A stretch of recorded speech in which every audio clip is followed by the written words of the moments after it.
She eats oatmeal every morning, the instant kind, the one with the heart-healthy label right there on the box.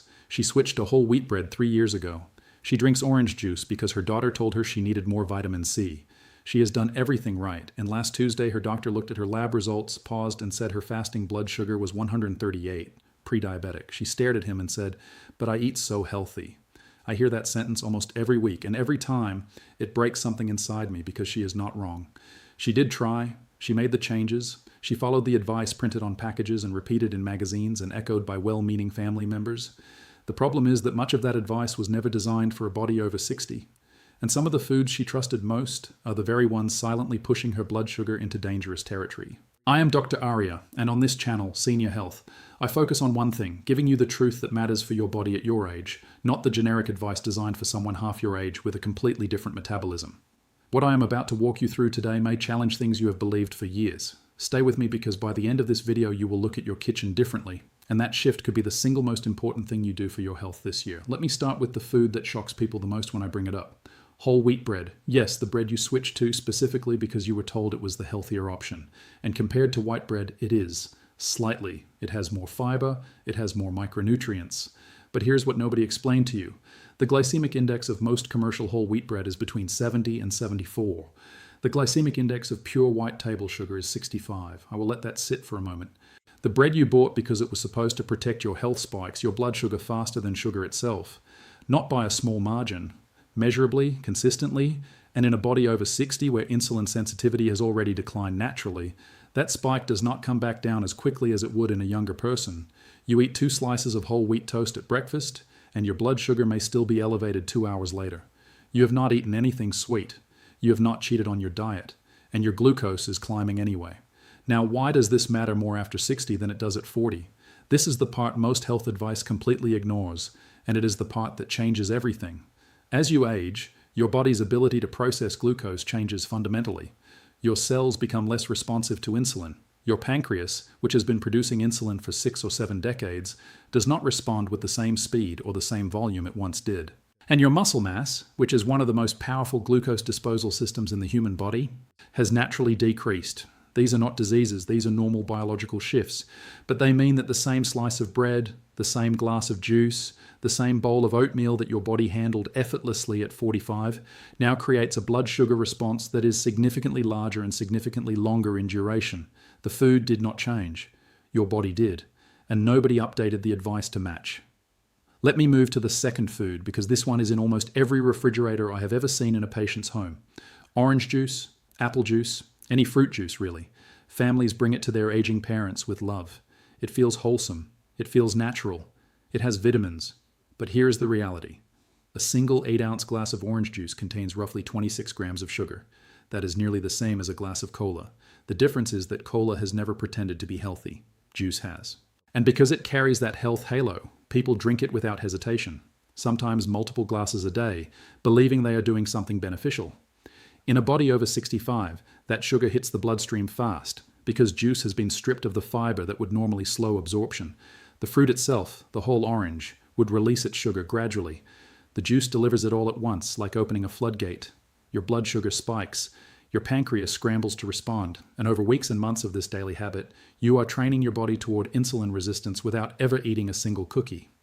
The third food is the one that genuinely frustrates me because it has been marketed with such precision to people your age that questioning it almost feels wrong. Instant oatmeal, specifically the flavored kind, maple and brown sugar, apples and cinnamon, the packets with the comforting images and the heart-healthy claims on the front. A single packet of flavored instant oatmeal contains between 12 and 15 grams of added sugar.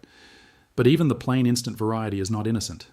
The processing that makes it instant, the rolling, the steaming, the flattening, breaks down the structure of the oat in a way that makes it digest rapidly. Rapid digestion means rapid glucose release. Your blood sugar rises quickly, stays elevated, and then crashes, leaving you tired, foggy, and hungry again within 2 hours. Compare that to steel-cut oats, which are minimally processed and digest slowly, releasing glucose gradually over time. Same grain. Completely different effect on your body. But the instant packet is easier, it is faster. And it says heart healthy right on the label, so nobody questions it. I want to pause here and ask you something honestly. How many of these foods are in your kitchen right now? How many of them did you start eating specifically because you thought they were protecting your health? If the answer is more than one, you are not alone. You were not careless, you were misinformed. And there is a very important difference between those two things. Let me keep going, because there are more, and some of them will surprise you even further. Flavored yogurt. The low-fat kind especially. When manufacturers remove fat from yogurt, they lose flavor, so they replace it with sugar. A single container of low-fat vanilla yogurt can contain 18 to 24 grams of sugar. That is more than many candy bars. And because it says low-fat, because it is in the health food section, because your doctor may have even recommended yogurt for digestion, you eat it daily without a second thought. Your blood sugar pays the price every single time. Granola is another one. It sits in a bag that looks like it belongs in a nature documentary. Whole grains, nuts, honey, oats. It sounds like exactly what a healthy person should eat. A single cup of most commercial granola contains between 15 and 25 grams of sugar and over 400 calories. Most people pour far more than a cup. With milk or on top of that flavored yogurt, you are now looking at a breakfast that generates a blood sugar response comparable to a slice of chocolate cake. I am not exaggerating. The glycemic load tells the same story every single time. And then there is the substitute that people turn to when they decide to reduce sugar. Honey. It is natural. It has antioxidants. It has been used for thousands of years. All of that is true. But your bloodstream does not care about history or antioxidants when it is processing glucose. Honey is roughly 80% sugar by weight. Gram for gram, it raises blood sugar almost identically to white table sugar. Swapping sugar for honey in your tea every morning is not a meaningful change. It is a label change that makes you feel better while your glucose stays exactly where it was.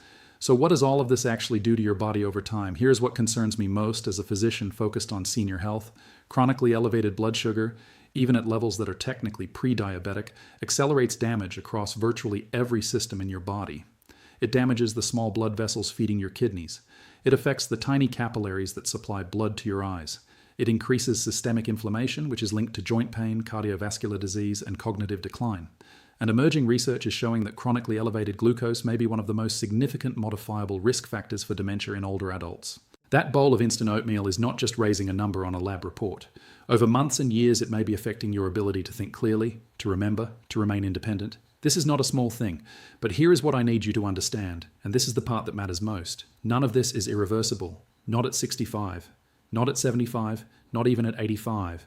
Your body still responds to the right changes, and those changes do not require a radical overhaul of your entire life. They require knowing which foods to swap and which habits to quietly adjust. Here is what I tell every patient in my practice. First, replace instant oatmeal with steel-cut oats. The glycemic impact is dramatically different, and once you adjust to the texture, most people actually prefer them. Second, eat the whole fruit instead of the juice. An actual orange has fiber that slows sugar absorption and makes you feel satisfied in a way juice never will. Third, switch to plain full-fat yogurt and add your own berries. You control the sugar. You keep the fat, which slows glucose absorption and keeps you full longer. Fourth, replace commercial granola with a small handful of raw nuts and seeds. You keep the crunch, you get the healthy fats, and you eliminate the hidden sugar entirely. Fifth, if you need a sweetener, try a small amount of cinnamon instead. Research suggests cinnamon may actually improve insulin sensitivity modestly, the exact opposite of what sugar and honey do.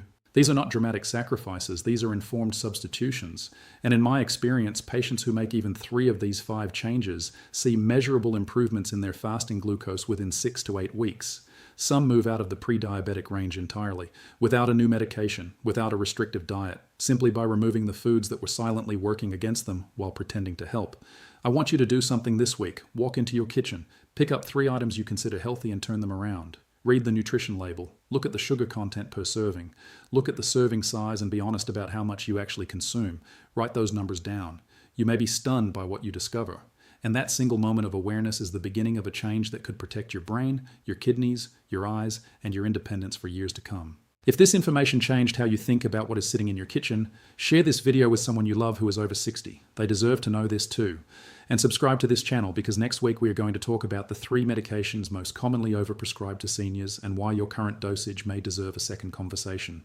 You will not want to miss that one. Everything I have shared today is based on current nutritional research and my clinical experience, but it is general health education, not personal medical advice. Your body, your history, your medications, and your specific conditions are all unique to you. Use what you have learned here to start a smarter, more informed conversation with your own physician. That partnership is where real change always begins. Take care of yourselves. I will see you next week.